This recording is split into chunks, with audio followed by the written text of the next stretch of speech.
there is so much out there to get mad about. Social injustices, class warfare, continued colonization, the active destruction of our planet by those focused on profits and not people. We can find it overwhelming at times. The good news is there are equally as many, if not more, stories of people coming together and rising up against the forces at play. So the creators of Blueprints of Disruption have added a new weekly segment, Rabble Rants, where we will unpack the stories that have us most riled up, share calls to action, and most importantly, celebrate resistance. Someone tweeted out today, has the Canadian media gone into some sort of meltdown mode? And I totally was feeling that. This last week has just been particularly enraging. Like, I know we've talked in the last, since October 7th, we have talked many, many times before that, well before that, our frustrations with mainstream media and forced narratives and manufactured consent. But like this last week has been something else. So there's a few cases that particularly demonstrate the absurdity, maybe the desperation that's on display in order to justify what we're seeing in Gaza. Because in the end, all of the arguments that happen, I feel they're all part of that justification. And we're going to get into that as we go through this week's rant. But yeah, there's a few figures within the Canadian media and just the political scene in general that have particularly drawn my ire. And I'm going to start with the most ridiculous because it really pissed me off. And even like my family doesn't often hear about my Twitter interactions. But when Warren Kinsella came out, this is a former advisor to Jean Chrétien, a liberal advisor. He thinks he's something else. He tweets out and writes a column to go along with it that says anybody at the pro-Palestinian rally that particular weekend should either be deported if they weren't citizens of Canada or arrested. We're talking about tens of thousands of people in city centers and even smaller towns like across Canada. And that's the literal definition of fucking fascism, because that isn't even like common opinion. Right? We know 3 out of 4 Canadians actually don't even agree with the Israeli apartheid. So this is strictly the opinion of the very, very, very top. Right now, it looks like Justin Trudeau and his closest friends, to be honest. And if you don't agree with them, if you bother to stand out in the street and speak against them, you have media pundits and political advisors calling for mass arrests. And this isn't to dismiss these folks, like when I make fun of who he really is and the fact that Ben Mulroney backed him up. It's happening. An organizer in Calgary has been arrested by police and charged with disrupting the peace for leading the chant that we talk about many, many times now, from the river to the sea, Palestine will be free. And not just disrupting the peace, they've added a hate motivation charge. So like these kinds of narratives that these folks are printing out there are happening. They're being realized. And that is fucking fascism. But, you know, on the good side of that story, even after Warren Kinsella deleted his tweet, obviously he was feeling the heat on that one because it was just unquestionably awful. So xenophobic as well, to go back to the deport them, right? They don't agree with Canadian values, deport them. And it's some white man in an office deciding what Canadian values are. But Ben Mulroney, for folks that don't know, you know, this is Brian Mulroney's son, part of the Canadian empire of brown envelopes stuffed with cash from capitalists. He doubles down on this shit over and over again to the point where he's lost his ambassadorship with the CNIB, the Canadian National Institute for the Blind. So, you know, cancel culture strikes again. But this stuff just reverberates. Like you have prominent, I say that, e-news talk, fame, but semi-prominent people openly calling for fascist solutions to dissent. And yeah, it's that, and what we're seeing from a lot of other groups is just creating this atmosphere where it's impossible to talk about this constructively without having to deflect all of these ridiculous claims on top of it, right? And these sidetrack issues that really, I think, just serve to remove Palestinian voices from the conversation, right? To like center anything else but what's happening to the people in Gaza, right? Here's the good news is I think that is a sign that they've lost control of the narrative fully, right? They're going into these fascist tactics for a reason, because they can see, like how many people showed up in Toronto this weekend. I don't even know what the number is. No one can give us an accurate number ever. No one can give a shit ton of people is what it was. Yeah. I'm seeing I'm overhearing conversations as I walk through the streets where I'm hearing people talk about how, like they didn't know anything about this issue and they've gone and they've read and they're concerned about this and they're like, but like Israel's clearly the one with all the power here. So they're like, this oppression of the Palestinians, that can't be right. What's going on? Literal conversations I'm hearing on streetcars, like I'm seeing Palestinian pins everywhere. I'm seeing like in my day-to-day walking, and I mean, that's my anecdotal experience. And I know that's what that anecdotal is, what anecdotal is. But my point being, like, you're seeing en masse the narrative shift away from what it was in the first few weeks, from what the major sources of information have been trying, the narrative that they've been trying to craft, and they've been left with nothing but to try these fascist tactics to try and regain it. We're just not going to let you say this. We're going to start arresting people. We're going to strike fear in you. Well, I want to make you feel a little better. It's not just anecdotal. That might be your anecdote from the week, what you've heard, but Toronto was an isolated situation, right? Like the Prime Minister of England told them, don't you dare use Arms to Stay, Remembrance Day, to protest. Don't you dare come to our streets on Veterans Day. And surely almost 1 million people did. So just like we're trying to figure out if that was the largest protest Toronto's ever seen on November 12th, November 11th saw something unimaginable in London. Again, we said it on the show. This is repeated in many, many, many cities. Like I felt like all day yesterday just retweeting people from different cities around Canada and their shots of how big the crowd was. Even I was in Barrie, and I'd say that there was about 100 people there. And this started, the first time I went to Barrie for this, it was like 12. And there was more than 12 flags this time. And it's not just anecdotal. More people are learning about the occupation and apartheid. More people are understanding what Zionism is and the actual goals of Israel. These conversations are happening, but just not in the most prominent spaces. But it doesn't matter. They're still taking foot. And I'm a center on a word there, apartheid, because I had a recent realization, I guess, that people aren't as familiar with the concept of apartheid as I believed they would be. It happened several times where, I've been discussing apartheid and someone's like, what's apartheid? Or, like people were asking, like, what does that mean? What is that word? And, when you explain it to people, they're like, oh, that's bad. Because I think that, like, based on, like, like the things that we've been taught and,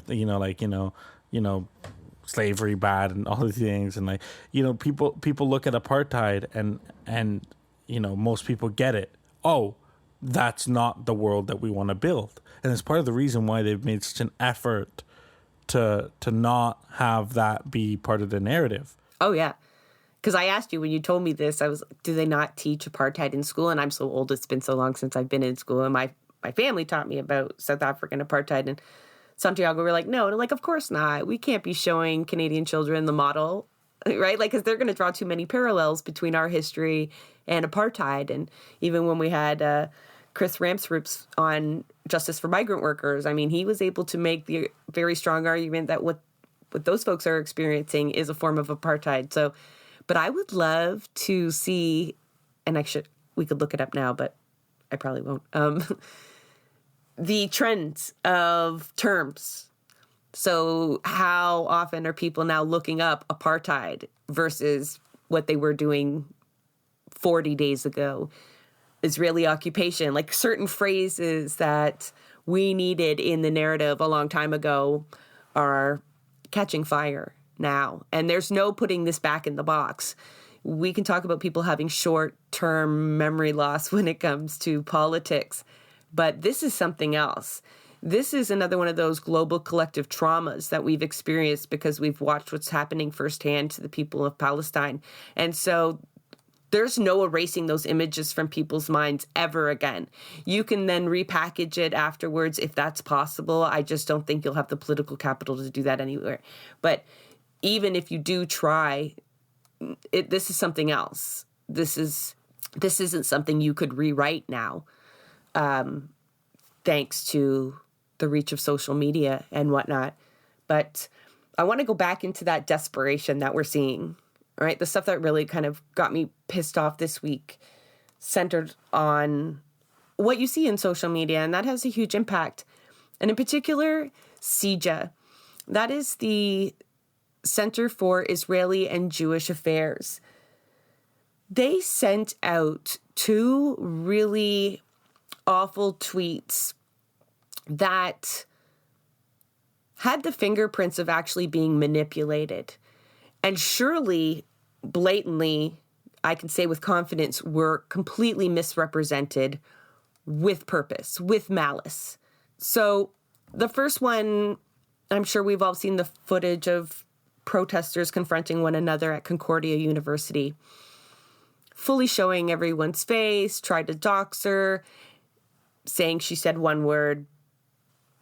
Other people say she said another word. I can't repeat either of the words on here, but there's no attempt to verify. It's just immediately sent out with the most sensationalist purposes. And we've seen that they've taken down that tweet after considerable heat and pushback. But I think the worst one was just so obvious, so reeked of desperation and manipulation, and completely designed to stoke fear into the Jewish community that they claim to represent. They took a video of protesters outside of an Ontario high school that were clearly chanting a chant we've all heard at every rally in the last 30 days, Trudeau, Trudeau, you can't hide, we'll charge you with genocide. And they put it out there and said, and put the caption as though the students were saying, Judah, Judah, you can't hide, we will charge you with genocide. And I can't verify this, but to my ear, it sounded like it was even sped up, the audio. And even with that sped up or, manipulated sound, it was still clear to me what they were saying. And again, they take this tweet down, but only after all these sensationalist claims that we've seen around war, which, this war, or we can't call this war, around this conflict, like all conflicts, it goes out there. There's no putting it back in the box again. Even the retractions come so quietly. Like in this case, they just deleted the tweet. There was no acknowledgement that they completely manipulated the situation. And so you go from students actually targeting a liberal prime minister, a valid target of a chant, a person you could actually charge with war crimes, to making it look like a mob of students hunting down Jews. That is a huge difference. And it's this framing of all of these rallies as being against Jewish people that's inciting so much fear in the Jewish community. So I do not deny when the Jesse Browns out there say, your Jewish neighbors are not doing well. They're, someone firebombed a fucking synagogue, and you've got a Jewish school in Montreal that has been shot at twice. So there is already fear within the Jewish community who has already experienced hate crimes and anti-Semitism for generations. But then you have CIJA, who's tasked with fighting this anti-Semitism, making shit up. That's making it worse. That's making it worse. And then it's devalidating all the work that genuinely goes into fighting anti-Semitism, to pointing it out within our very own movement, because it exists. You know, it's not black or white. It's not like, oh, this movement isn't anti-Semitic. It isn't at its core, but that's not to say there aren't anti-Semites within it. But to then conflate these legitimate targets, like a prime minister or a Zionist business, and say to the Jewish community that you have so much influence over, right, that they get your newsletter, you're prominent in their eyes, and you tell them that actually all of this means they hate you, knowing that that's not actually what's happening. I can't help but feel that that's inciting the most amount of fear around this. Mm-hmm. You know, because if you're in those rallies, you don't experience, nobody brings the Jewish people into the discussion unless they are there asserting themselves as Jews against genocide, for example. Right? Like, I've not heard one speech, I've not heard personally one chant ever that has been directed at Jewish people whatsoever. And in fact, if you showed up to a pro-Palestinian rally with your kippah on, with obvious Jewishness, right, a sign that identifies you as, or whatever, you would be so warmly welcomed. You know, if you weren't waving an Israeli flag in their face while they're committing genocide, you know, like, that is not an unwelcome space for Jewish people. And anybody from the Jewish organizations that have been part of these actions can tell you that. So I'm very upset with CIJA right now. I mean, like, these are the same people who were absolutely relentless in their pursuit of Sarah Gemma. Right? Like, they focused in on her, but yet tweet out today that the harassment Canadian politicians who support Israel are facing is unacceptable, that is some sort of violence. They've lost all legitimacy. CIJA is one of those organizations that you look at and you're like, oh yeah, you are operating in absolute bad faith. Like, they know exactly what they're doing. You know, there's no, there's been misunderstandings, or, you know, like, no, they're a propaganda machine. You know, their goal is to get people behind the Israeli war crimes, occupation, genocide, apartheid of the Palestinians. And, you know, this is something, you know, nothing new under the sun, but this is something you see in wars. And I feel that as the public, we're not really prepared enough for this kind of propaganda. You know, it's something, you know, you see it constantly. You saw how in 9/11, after 9/11, people were afraid. And how many people used that fear to justify all kinds of horrible things that were really just personal agendas, mainly for capital purposes, right? CIJA is weaponizing fear. And there's always people to weaponize fear. And it's really hard to, like, for the people who they're trying to, you know, weaponize their fear, you know, it's really hard to make yourself immune to that when you're afraid. You know, when you actively are afraid, when you actively are concerned, when you're in these emotionally vulnerable states, it's really hard to shield yourself from those effects. And I find that just the lack of concern over this, or, you know, it's quite telling of something, right? Because, you know, CIJA has no accountability. There's nobody holding them accountable. Just like last few years, people have been screaming about Russian propaganda and Russian interference in Canadian politics. Meanwhile, you have an organization that really, like, legitimately is a propaganda arm of the Israeli state, operating with impunity in Canada. Let me just back that up a little bit. Let me just back that up a little bit, because Dave Gray Donald posted an excellent thread on Twitter that gave the history of CIJA and how it was started by Heather Reisman. And we're going to go back to Heather because she's the founder of Indigo. So when we talk about a Jewish-owned bookstore, Jesse Brown, says Jewish-owned bookstore, it makes you think like a mom and pop shop, right? Is vandalized. And in fact, he's talking about Indigo Books. Heather Reisman basically founded CIJA in a knee-jerk reaction response to a protest where Netanyahu was unable to speak at an event because students made it so. And they understood that they needed to do a lot more Israeli propaganda here in Canada, that there was a lot of work to do. And so they created CIJA. A lot of folks have described it as a hostile takeover of the Canadian Jewish Congress, which was a democratic body, had elections, and was designed to represent the interests of Jewish people in Canada, right? And whatever that means. Even in the name itself, the Center for Israeli and Jewish Affairs. Canada isn't even in the name. And these are points that David Gray Donnell brought up in his thread. So yeah, they don't even pretend to represent Canadian interests. They are secretive about their budget, what it is, and where a lot of it comes from.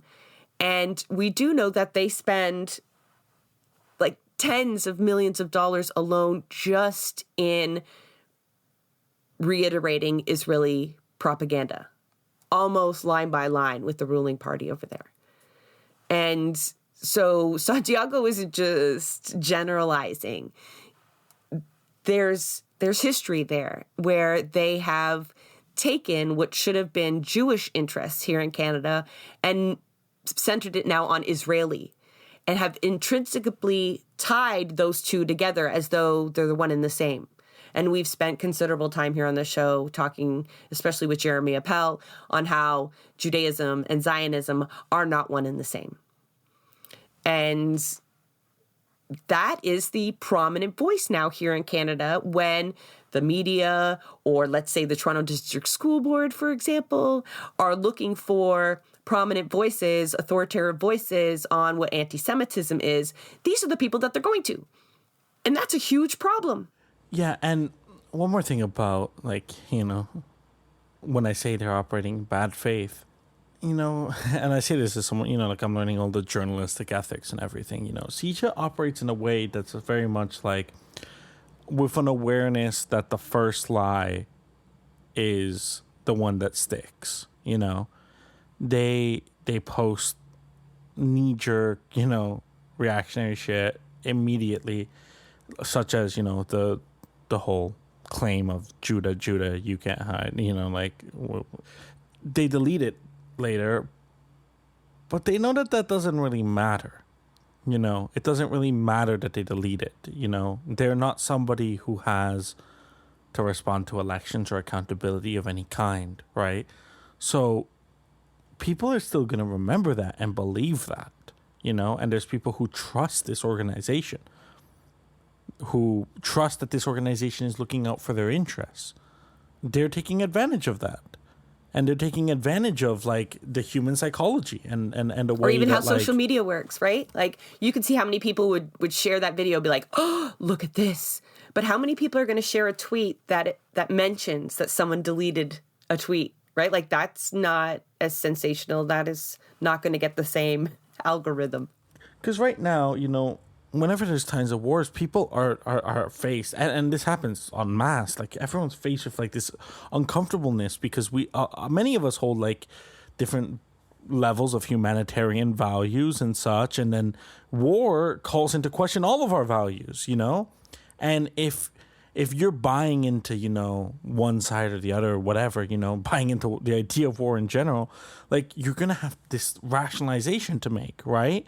And so you're constantly on the prowl for any information to help you soothe that discomfort, right? So you see something like this, and it's oh, hey, oh, see that thing? See, my concerns are valid, And so it's incredibly powerful. It's an incredibly effective and powerful thing. See, that's why I avoid, though, I've come across plenty of videos, plenty of infographics that show the most horrific actions by Israeli soldiers. I mean, I don't share graphic content pretty much ever because I don't know who's in my feed that's going to be triggered by it. If I consumed it, that's enough. It's for on other people to decide whether they consume that. But I purposely try not to share things that enraged me so much, because you can never really even verify a lot of these videos when they were taken. I am not an expert at identifying soldier uniforms or any of that, right? And so I don't know. And I know that the hate and the rage that it actually generated in me in that moment need not be replicated. That there are enough facts that I know to be true, enough historical context to provide to prove that the Israeli Zionist government is illegitimate, that the occupation is illegal and oppressive. Because by sharing shit like that, you're purposely stoking just pure anger, and you're not even directing it, right? It's not like you have a group of people, you're making a speech, you have a call to action at the end, and you're like, and see, I need you to know how bad it is so you will act. You are literally just putting it out there, and it's like undirected rage that you don't even know if it's true, right? So when we get into Jesse Brown, I know you kind of mentioned that sometimes people are just looking for that confirmation bias, right? That it justifies what they're feeling, or perhaps allows them to blanket over some of the stuff that they don't want to look at.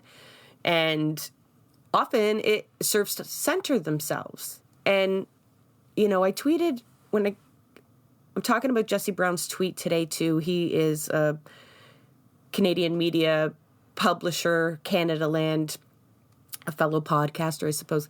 And he did the very same things that we're talking about CIJA.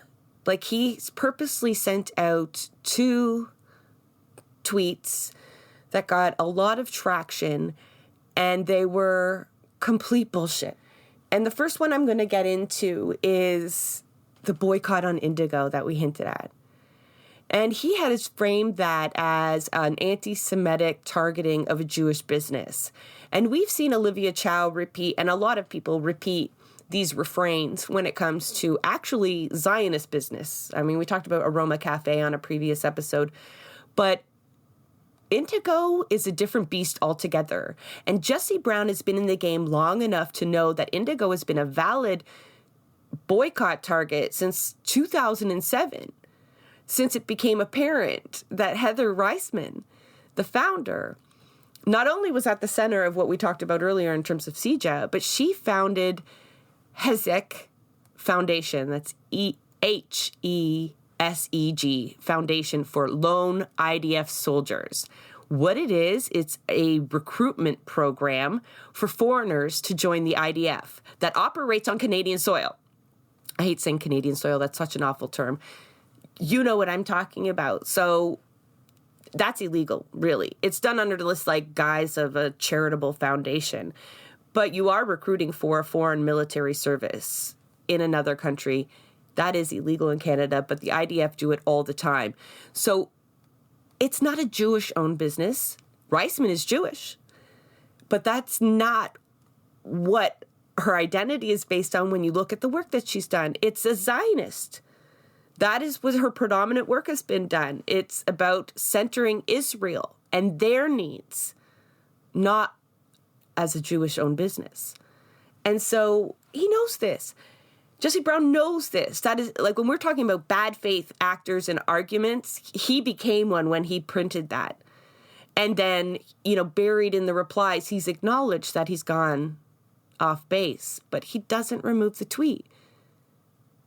You know, like, there's just such importance placed on, you know, people's own prominence and place and centering their feelings that were valid in the moment or whatever his excuse is, but they remain.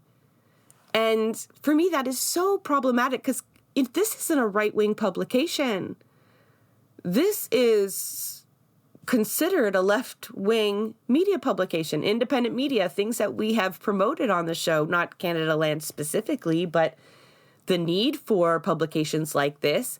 And so he's coming out sounding like the rebel.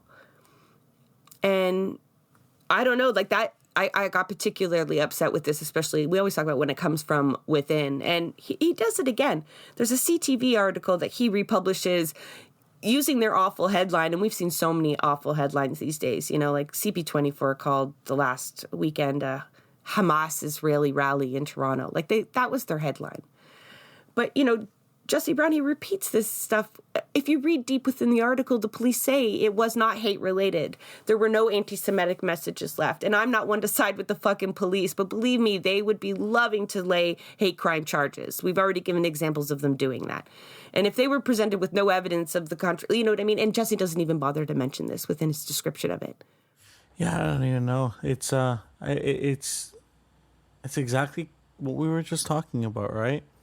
And I think that, I don't know, I feel like this story, in a way, has a certain emotional connection for a lot of people in the sense of, like, well, maybe this is just, like, a me thing, but Indigo chapters, bookstores like that, like, something like as a kid I really enjoyed spending time in.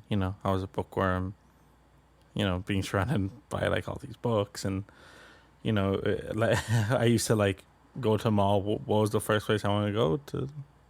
Indigo or chapters, right? So, like, there's a certain, like, oh fuck, really, to learning that, like, the connection. Yeah, that's the here, face like, my family makes when they find out there's yet another business we have to boycott, right? Yeah. Oh yeah. God, just make me a list of who we can shop at. But what does that feeling feel like initially? It feels like, I don't want this to be true, so let me make it not true, Like, oh, let me find some way to justify this, is the first feeling. And it's a human thing that we all, like, you don't want it to be true. How do I make this not true? How do I change this? It's not that you're narrating that in your head, but that's what the feeling is, right? But I feel like for Jesse, it's not directed so much as like, oh, we should be allowed to shop at Indigo, like trying to give people permission to shop at Indigo.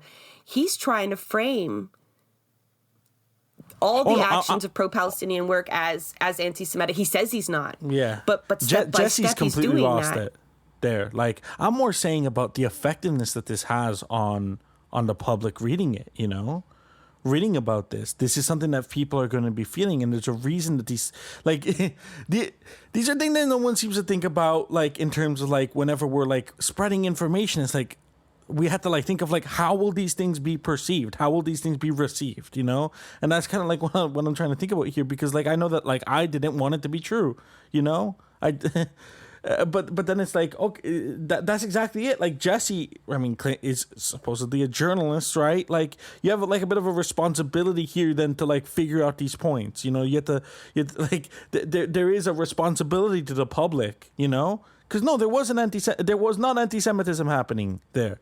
So you spreading this information means that you're spreading misinformation. And, like, like, if you, like, you want to claim you're left, like, there are certain, like, responsibilities here to figure these things out. And it goes for all of us, it goes for us too, like, just to, like, create, like, a bit of an example here. If, like, it's so frustrating, that feeling of, like, oh, like, there's this horrible oppression happening and nobody seems to be paying attention, and you just want to find a way to get through to people and break through to people. So when horrible things happen, right, when you hear about something horrible, you immediately want to spread that everywhere, because you want to be like, you want to believe, like, look, this will be the thing, and people will see how bad it is, right?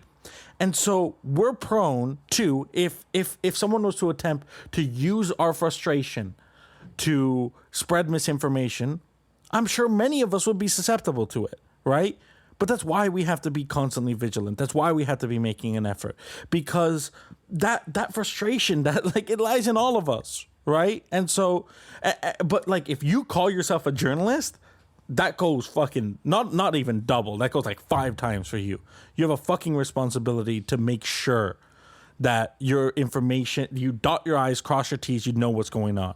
If there's anti-Semitism happening, you report on it. But if you need to verify these things, right? So it's just really frustrating, because, a lot of people, this one's hitting a lot of people. A lot of people trusted them. A lot of people, like, really care about, Canada land. And it's like, we've lost enough things, right? Like, is nothing sacred, like, we don't have many spaces or places that we can turn to that we feel safe for information. And, like, it's all leaves us feeling lost and confused and it's fucking frustrating, And I want to be clear, because I did send out something that could be perceived as a bit callous. And it was about the way Jesse and others in the media, but also politicians, and even like your friends, are continuing to really want to center the feelings of the Jewish community. And, well-intentioned people will just say, it is a time that you can recognize the grief of all humans or the impacts to many communities. And that isn't wrong. I do feel for Jewish comrades, and I can imagine that this is a very traumatic experience in itself. But there's two things there. If you have been supportive of the state of Israel in your time, you should be feeling some discomfort in this moment. You should not fear for your life. You should not fear for your safety. You should not fear for your job. But if you have been even quietly propping up Zionism and Israel, buying Israeli bonds, and then seeing what this money has done and what this ideology is doing, there is a discomfort that should be experienced. And I shouldn't center the needs of those people feeling that discomfort at this moment, right? If you have supported the occupier and you are now feeling guilt in any way, that is for you to work through. That is not for me to center while a genocide is being happening, while I'm watching Palestinian voices being almost completely absent from the media. And when they are there, they're cut horribly, like the edits are just horrendous. We're like, there's just, in this moment, we're talking about over 11,000 dead Palestinians, a land invasion, an annexation, ethnic cleansing. That is happening. It's not being implied in a chant, right? Because of how you've been told to perceive from the river to the sea. It's not being implied in a boycott that people don't like Jewish people. It's actually happening right now.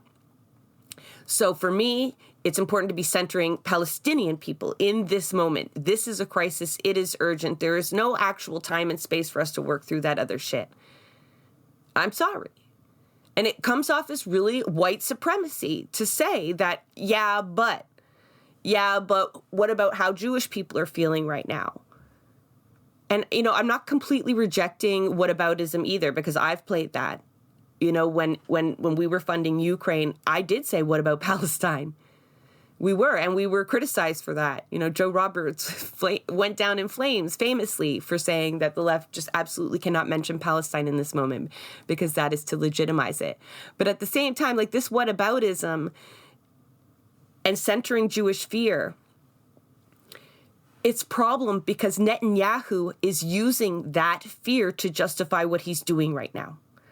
All of what you're seeing happening in Gaza and the West Bank is being justified out of fear of what might happen. Because you can't take back what Hamas has already done. That's not going to happen. Those people aren't coming back. You likely won't get the hostages back either if you've seen Gaza. This is sold on the premise that it's defense on what might happen next. That fear. So don't take that fucking fear right now as we're trying to stop that genocide and put it in my face because I don't want to see it right now. Okay? Because it's been used to just justify so much shit that you don't get to center it right now. You deal with that on your own right now. And we deal with actual cases of anti-Semitism and the absolute rise of Islamophobia. Toronto City Council, they're working on essentially criminalizing Palestinian support. And folks, on face value, you can read Pasternak's motion, and it looks like a real genuine attempt to address anti-Semitism and Islamophobia. However, pro-Israeli rallies, at Christie Pitts, are never labeled as pro-genocide rallies. You may see snide comments here and there on the internet, but no media outlet, no politician is going to point at those rallies and say, those people are supporting the murder of children. Right? They're not doing that. That's not labeled Islamophobia when they raise the Israeli flag. But it is when you raise the Palestinian flag. Many times over, like the Maple has put together a great piece on all the people who've lost their job, been arrested, criminalized, silenced, kicked off boards because simply they are asking for an end to the Gaza bombing or asserting Palestinian humanness.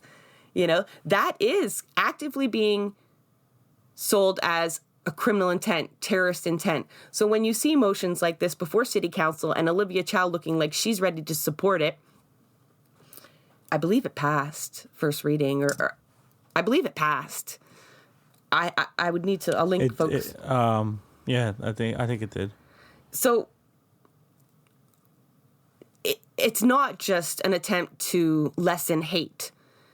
It is, and if you look at James Pasternak, the counselor who brought this to motion, like he has warned kids to not go to school, to not participate in these anti-Israeli rallies. Like he has really whipped people up along the narratives that we've been talking about today.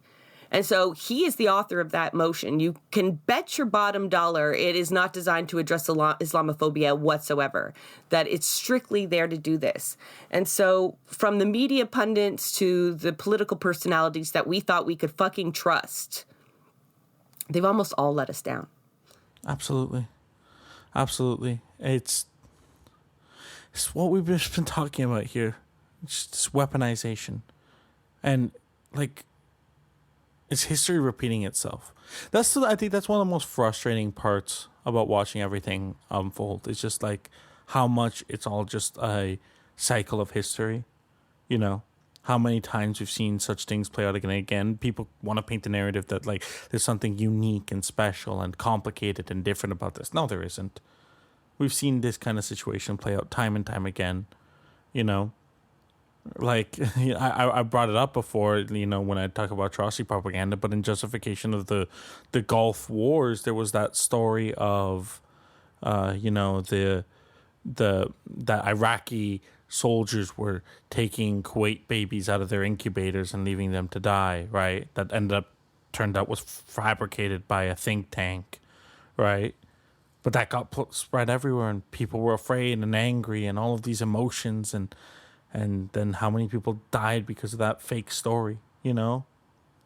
Like, the weaponization here, it's horrible because, like, fuck, this is not like a symmetrical situation. All this time, like, even if, like, eventually, you know, Western powers get involved, stop the funding, and, you know, like, we get the things we're demanding, like, every day that goes by is unimaginable loss in Palestine, you know? And you they don't fucking feel that. They don't feel that. And I know that, like, at some point it does get difficult, you know? Like, as these things draw on, it does get fucking difficult to remind yourself, hey, that this is real, that what's happening here is real and devastating, and you can't turn away from it because, you know, we only have, like... Humans have an incredible capacity to adapt to horrible things. And like a new normal. Yeah. So it starts feeling like, oh, this is normal, you know? No, it's not. Do not suppress your humanity. It's not. We need to feel it. We need to feel it and fucking fight for something better, you know? And, you know, actually, you know what? That brings us to the next thing, I guess, which is, you know, there's been all kinds of calls, you know, for a ceasefire. Ceasefire this, ceasefire that. Hey, not even, because Trudeau says, what does he call it? Humanitarian pause. You know, Biden will say the word. He almost said ceasefire. Do you have that clip? I feel like we should just throw it in here, but I could recreate it. It was like, humanitarian pause. What I meant to say was cease escalation of hostilities. Like, he worked really hard to make sure he did not say the C word. Yeah, they can barely say ceasefire, right? Humanitarian pause, all of these things. But then again, you get a ceasefire, then what? You still have a genocide. You still have the apartheid, you know? It doesn't change the realities. You know what we're not talking about? We're not talking about actual solutions here. And I think that we need to talk about that because we are a part of the problem, you know? Western nations created this problem. Like, we've created so many problems in the Middle East by going and drawing up borders for our own convenience without any consideration, and under the false belief in ethno-states as something that should be created in any kind of way. Like, what a ridiculous concept, right? And so, you know, this week I wrote an article, an op-ed for the Humber paper, where I was essentially arguing in favor of the one-state solution, but to be clear, when I say a one-state solution, I mean a democratic, secular state with equal rights for all. And I felt the need to do that. Being socialist would just be a bonus. Yeah, no, I mean, the hope is that would be socialist. But the reason I did that was because I was like, you know, like, so frustrated because nobody can tell me what happens next. Nobody can tell me what happens the day after the ceasefire. Nobody seems to have any long-term solutions. Oh, like, there's a lot of people calling for, like, the 1967 borders, right? But that just felt I've seen people just, like, draw a line in the middle. North end is Israel. We'll make the bottom Palestine. Everyone has from the river to the sea. We're good. We're done. I can't help but feel like that is such a Western colonialist solution. The idea that we draw lines on a map and that solves our problems. What the fuck? It goes against the idea of humanity, that like that there's more that brings us in common and together with each other than is apart. You know? Yeah, you see, like, Palestinians and Jewish people, anti-Zionist Jews, hand in hand at these protests, and you're telling me, oh wait, we need to keep everyone separate? I just cannot believe such a thing. It does not make sense, and part of it is informed by the fact that, you know, I'm Lebanese, and my dad, I've been having a lot of conversations with him that I found really interesting because, you know, as somebody who actually fucking lived through horrible war, I get perspectives from him that I'm just not getting elsewhere, right? Like, he's seen horrible things, and he is fighting so, like, he is arguing so much in favor of, like, Palestinian liberation here, even though his family fought against the Palestinians, right? And, you know, I was talking to him, and he was telling me about how in his work there's a Jewish man who looks more like him than anybody who he's ever worked with, right? And because, you know, he doesn't see a lot of people who look like him. I don't see a lot of people who look like me in my day-to-day, you know? And how he was thinking, and like how people always compare how they look alike and stuff. And he was like, yeah, because we're the same people, you know? We're not different. Palestinians and Israelis are not different, you know? We're not different. And at the end of the day, the Holy Land, like, it's sacred to all the Abrahamic religions, not just Judaism and Islam, not just also Christianity, but also many smaller, lesser-known religions, like the Druze or the Samaritans, you know? Like, this is a land that is important to many people, and it should be accessible to all people. And if you create some two-state dividing things, then you're just furthering this idea of separation. You're furthering this idea that people are different and that they're enemies of each other, and they're separate because they can't live together because they're so fundamentally different. We can't. That's such a racist trope. Yeah, because they don't mean Israelis can't live peacefully, right? It's always that it's the Muslim population that is framed as inherently violent, or Palestinians in particular. And it ignores history. Horrible things happen. That's history. But people find a way to build again afterwards, right? Lebanon went through decades of civil war, and today in Lebanon, the conflicts are not on sectarian lines. They're based on the corruption of the government in general, you know? But people live together, you know? And I'm not going to paint Lebanon as a fucking success story because it's anything but. And honestly, and one of my big criticisms is the idea of putting, like, oh, the president has to be Maronite Christian and the prime minister is Sunni and the speaker is Shia or whatever the fuck it is, right? I think that's such a horrible system. I think whenever you try, like some people are, because there's arguments of creating a binational state, right? Where you split the power. Horrible idea. Why? Because whenever you're trying to divide things on sectarian lines, it leads to the rise of authoritarians like Benjamin Netanyahu, the fucking fascist that he is. People like him, they don't just happen. It's the consequences. How is it that Israel got to this point? Is a consequence of trying to create a nation state.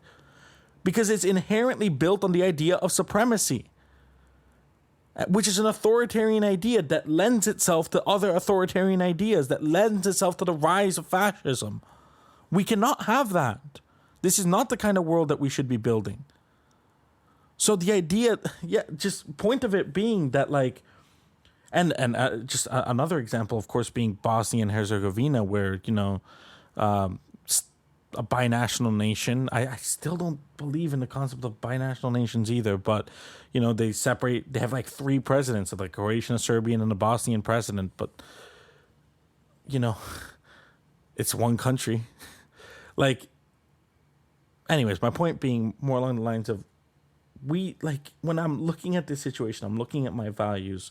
I wanted something to reflect it. And I think the idea of having a state where all peoples have equal rights and freedom to practice their religions, where they live together, where, you know, we're not furthering these fucking supremacist ideas, because that's what it is, these colonialist ideas. You're not going to fix colonialism with more colonialism, you know? Oh, there's some people that say you can't call what's happening colonialism or imperialism.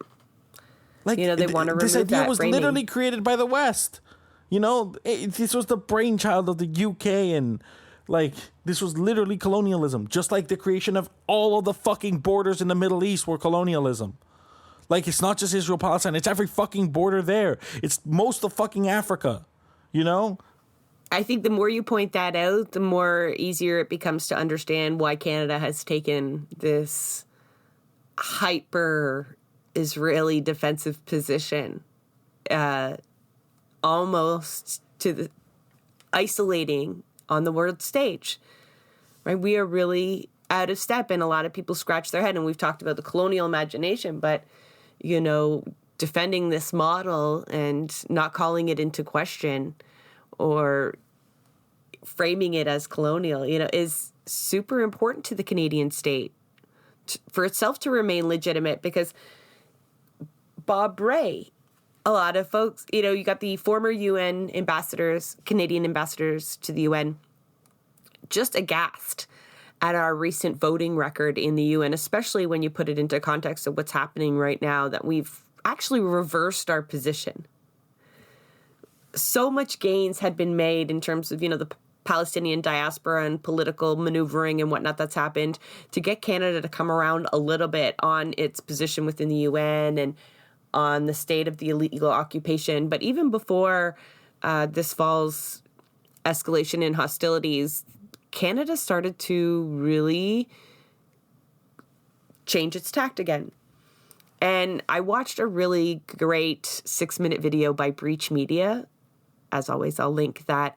They do a really good job of explaining the relationship between Canada and Israel. And they talk on the colonial aspect as well.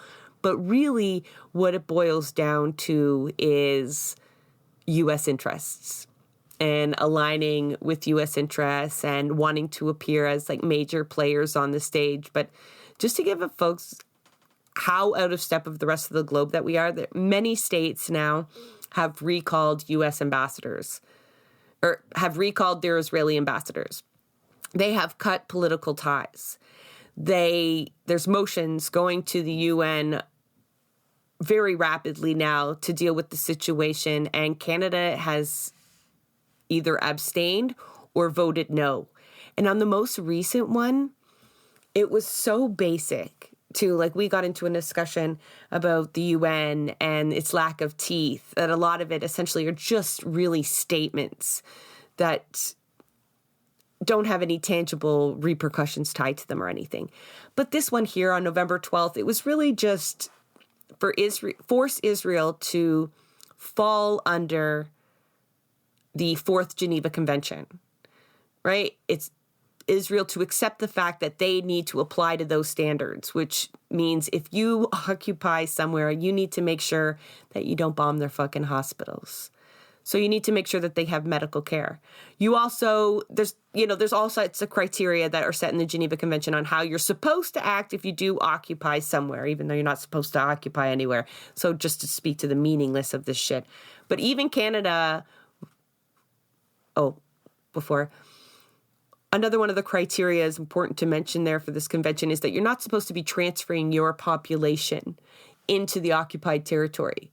Meaning you're not supposed to be ethnically cleansing this occupied territory, right? If it's just to secure your own borders or whatever justification you've given it, you're not actually supposed to take it.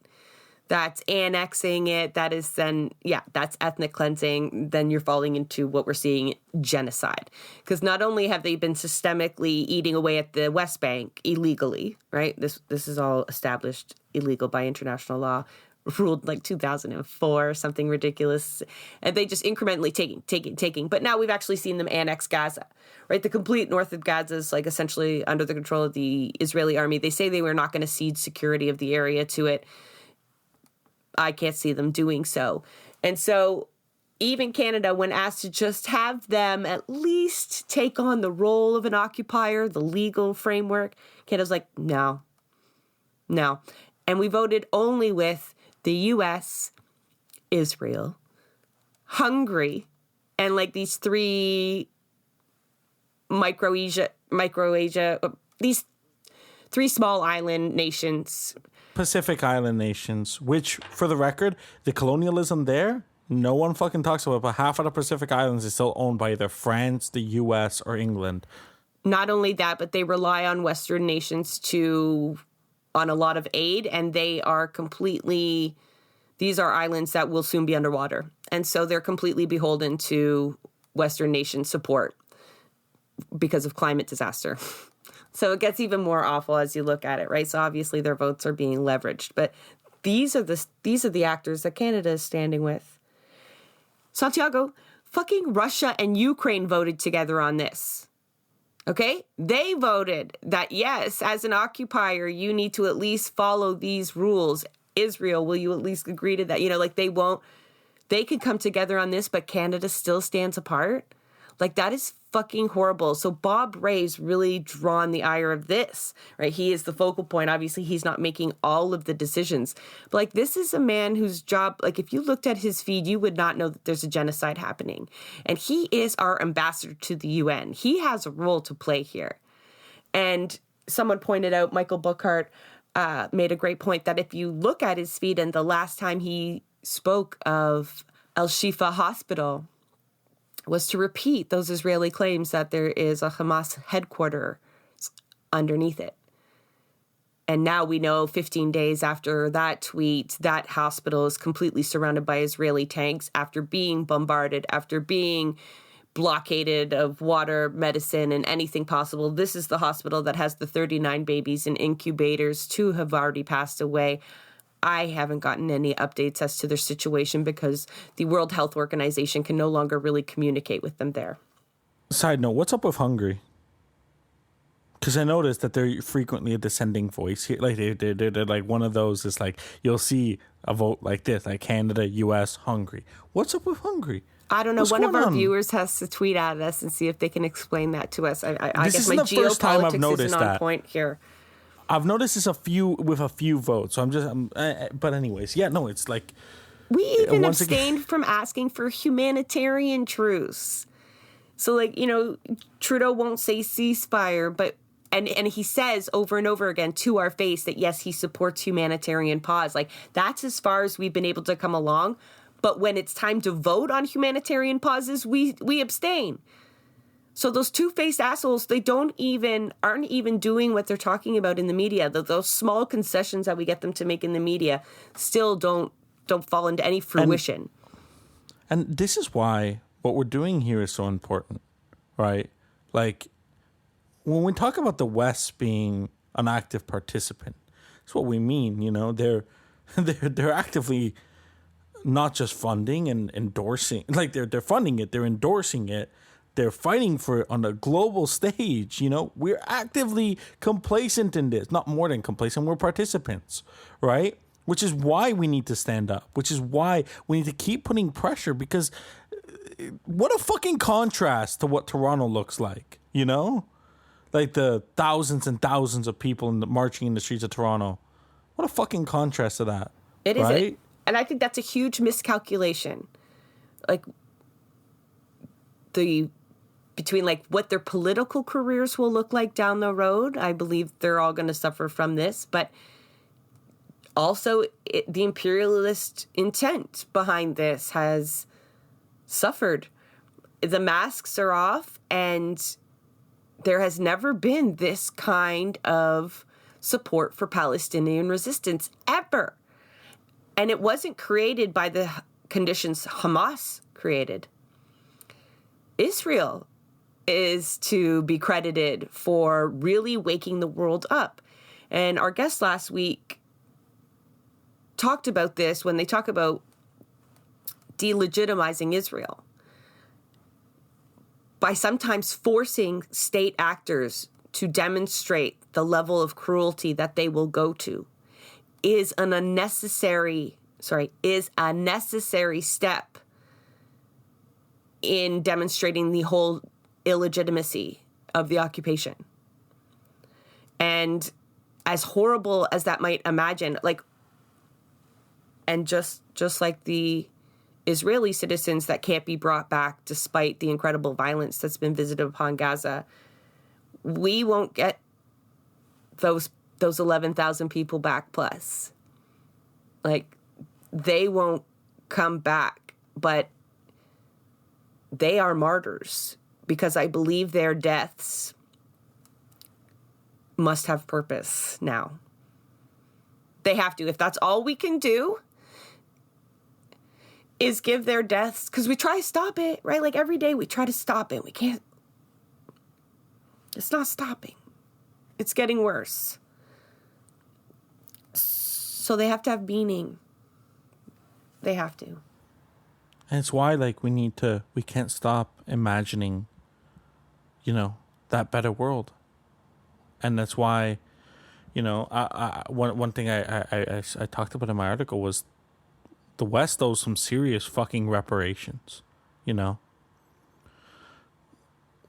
We need to, like, the way I see it, we need to, like, that same money that we're fucking pouring into, like, these endless wars and infinite arms as much as they want, put that money and go build some fucking infrastructure and build a home, you know. Fund. I know, I gave you that look build. because, Yeah. you know, we don't want to rebuild it in the way that Iraq was rebuilt. No, not in the way. I know what obviously, like, yeah. But like, we need to go and like, people say, oh, the one state's impossible. No, it's not. Not like, are you telling me if we were to go and actually facilitate this shit with some financing, it's impossible? No. And that's what we need to do, because it's our fault. Like, it is our fault. And we're so far away from that conversation right now. Like, what we're seeing here is we're so fucking far away. No one's even, like, the discourse is not even close to being that. But this is why, like, we need to be bold in these times. We need to, like, in the face of darkness, we need to imagine, like, we need to remind ourselves what it is we're fighting for. What is that better world? And I sound so fucking cheesy when I say shit like that, but you know, do, but it's important. Because yeah, how do you fight for something if you can't envision it, right? Free Palestine is just a slogan.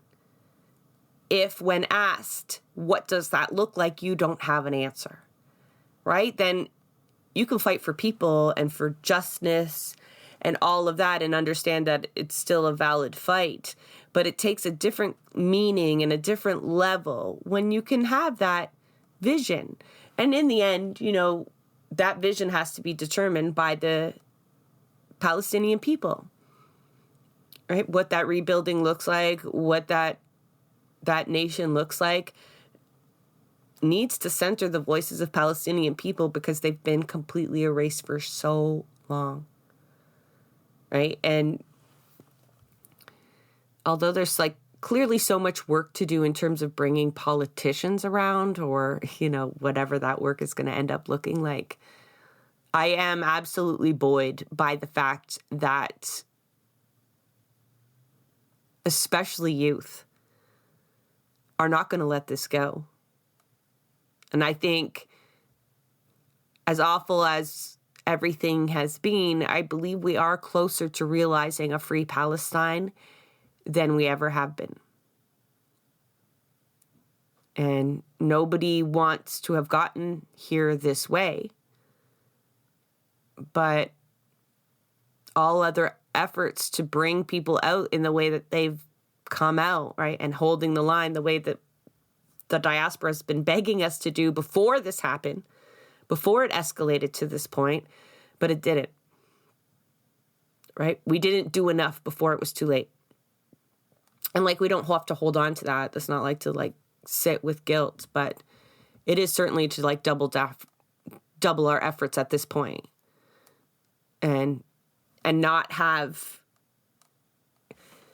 that discussion we had earlier, Santiago, about not making compromises in those visions.